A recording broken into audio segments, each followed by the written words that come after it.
महाराष्ट्राच्या एकूण 2.5 कोटी लाडक्या बहिणीची नाही, निवडणुका काही ठिकाणीच आहे, 29 ठिकाणी, पण संपूर्ण राज्याच्या लाडक्या बहिणीचे पैसे थांबवा. संपूर्ण राज्याच्या 2.5 कोटी लाडक्या बहिणीचे पैसे थांबवा. ज्या ठिकाणी आचारसंहिता नाही त्या ठिकाणी थांबवा. आणि संपूर्ण राज्यामध्ये त्यांनी हा लाडक्या बहिणीच्या विरुद्ध दहशतवाद तयार केला आहे. हा दहशतवाद आमच्या लाडक्या बहिणी खपवून घेणार नाही.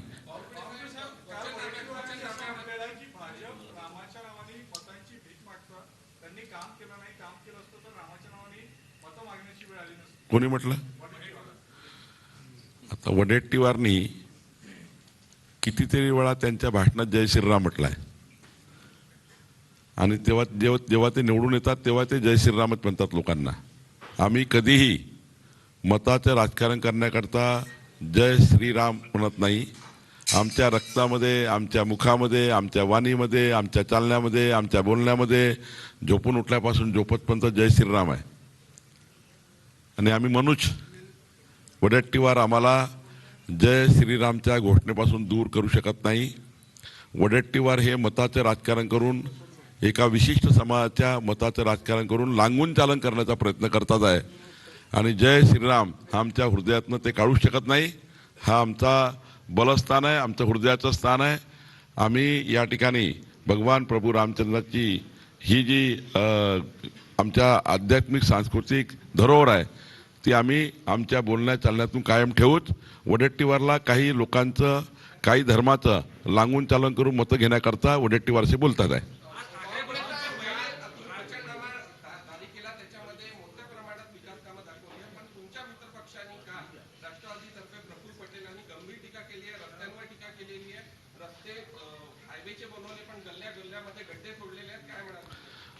त्यांनाही त्यांचा पक्ष हा मित्रपक्षात लढवायचा असल्यामुळे त्यांचे उमेदवार निवडून आणण्याकरता असे काही टिप्पणी त्यांनी केली असेल. पण प्रफुल्ल पटेलला जेव्हा एकट्यात मी बोलेल तेव्हा ते तुम्हाला सांगतील नागपूर शहर हे आंतरराष्ट्रीय शहर झालं आहे, तेव्हा तुम्ही त्यांचं टेप करून घ्याल.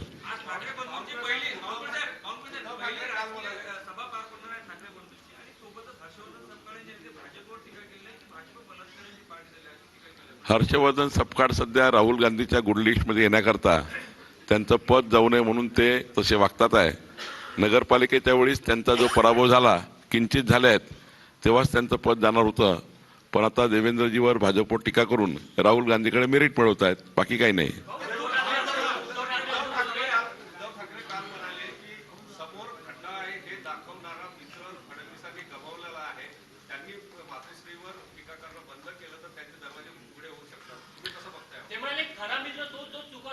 देवेंद्रजीच्या मुख्यमंत्री पदाच्या वेळी पाठीत खंजीर खुपसणारे कधीच मैत्रीची भूमिका पूर्ण करू शकत नाही. देवेंद्रजीच्या पद प्रतिष्ठेला धक्का लावणारे उद्धव ठाकरे आहेत. ज्यावेळी देवेंद्रजी मुख्यमंत्री बनण्याच्या अंतिम त्या ठिकाणी करायचा होता 2019मध्ये, तेव्हा उद्धव ठाकरेंनी त्यांच्या पाठीत खंजीर खुपसला. आज मित्रत्वाची भाषा बोलणे हे या ठिकाणी मला वाटतं की त्यांच्यात सुधारणा झाली असेल कालाने. पण हेच उद्धव ठाकरे आहेत ज्यांनी देवेंद्रजीच्या पाठीत खंजीर खुपसून देवेंद्रजीला सत्तेच्या बाहेर ठेवण्याचं काम केलं. आणि देवेंद्रजीचं पद हिसकून या राज्याची अधोगती उद्धव ठाकरेंनी केली. आता मैत्री वगैरे शब्द हे निवडणुकीला भावनात्मक वापरावे लागतात. देवेंद्रजीच्या प्रचाराची धार कमी होईल असं त्यांना वाटतं. पण देवेंद्रजी म्हणजे डेव्हलपमेंट आहे, डेव्हलपमेंट म्हणजे देवेंद्रजी आहे. त्यामुळे या प्रयत्नाला काही अर्थ नाही.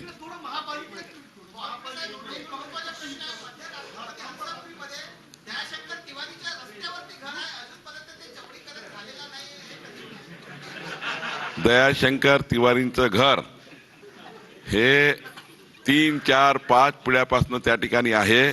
त्यांचं स्वामित्व आहे, त्यांची मालकी आहे. निश्चितपणे जेव्हा रस्ता आम्ही मोठा करू तेव्हा दयाशंकरजीचेही घर त्या ठिकाणी जाईल, चिंता करू नका. पूर्ण डिमॉलिश झाला. पूर्ण डिमॉलिश झाला का?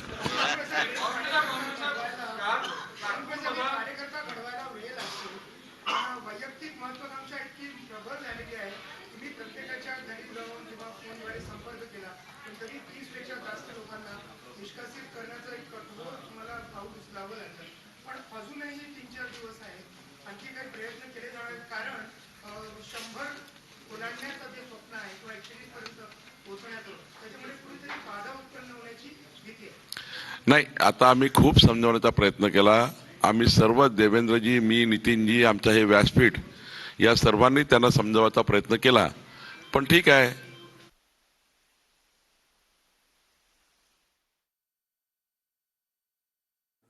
तर आपण पाहतो नागपूर शहरासाठी भाजपचा जाहीरनामा प्रसिद्ध करण्यात आलेला आहे. याच वेळी 52